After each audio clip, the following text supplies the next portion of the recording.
So in the last video in this series, I mentioned that NFTs prove with 100% certainty the ownership and authenticity of a digital asset. Those are its key strengths over traditional art, which arguably, really just appeals to the buyer.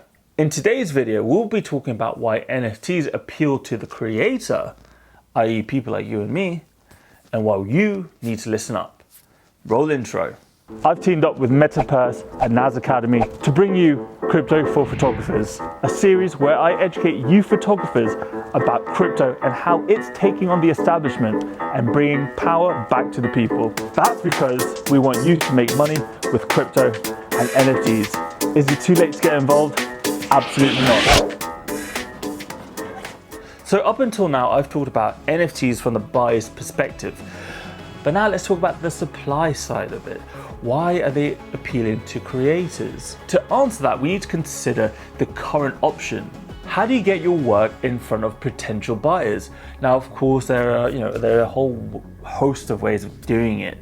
But let's just talk about, in the more general sense, the traditional way of how it's usually done.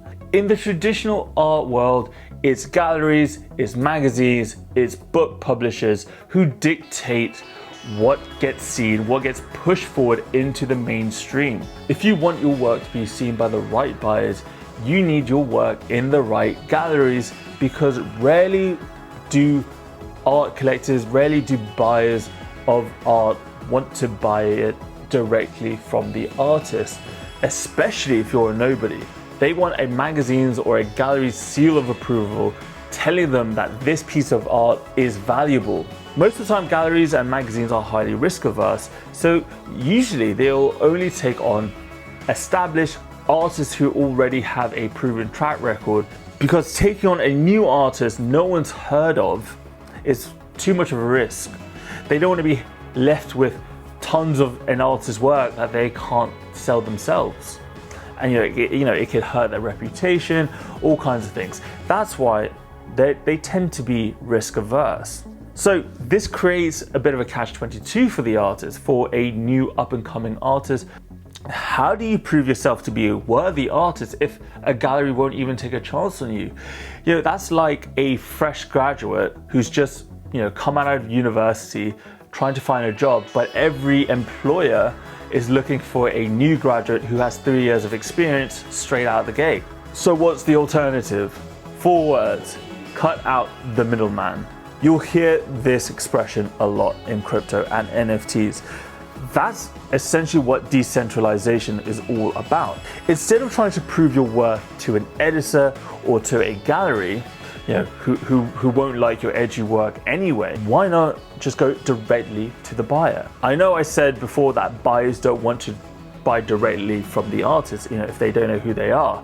That's how it is in the traditional art world, but in the world of NFTs, it's completely different. Because since this space is so new, people are actually actively looking for the next drop, the next big thing that's going to take off. In the NFT space, yes, you have your big names, your big celebrity names who are making an absolute fortune, but at the same time, there are people down at the bottom, new, up and coming, just regular old people, amateur artists who are also making a killing, who are also making good money with NFTs.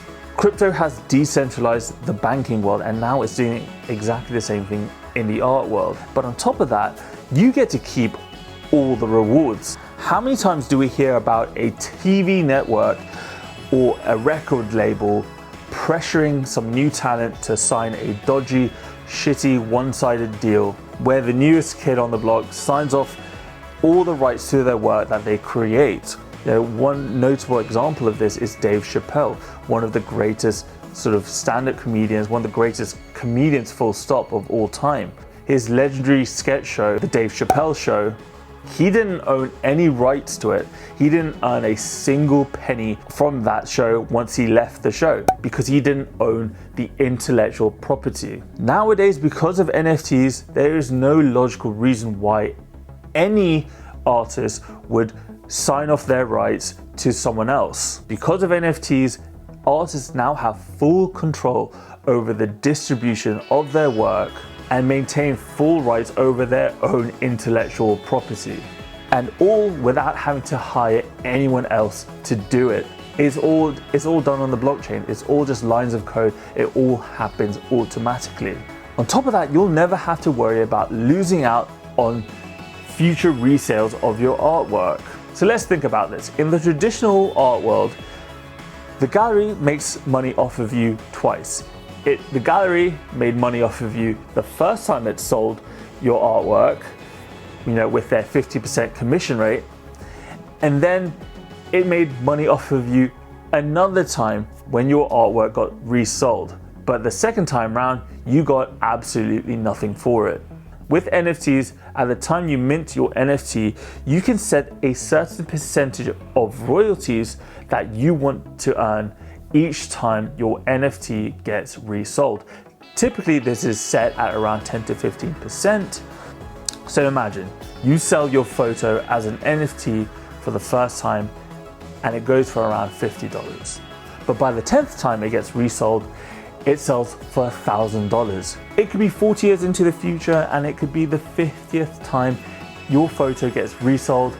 Guess what? You still get paid. How is this possible? Again, it's the blockchain. It's just a set of rules that gets executed each time a certain set of conditions are met. It's lines of code that are hardwired in the internet. Every time your work gets resold, money automatically goes into your wallet. That's it. So let's mention another obvious advantage of NFTs. It's all digital.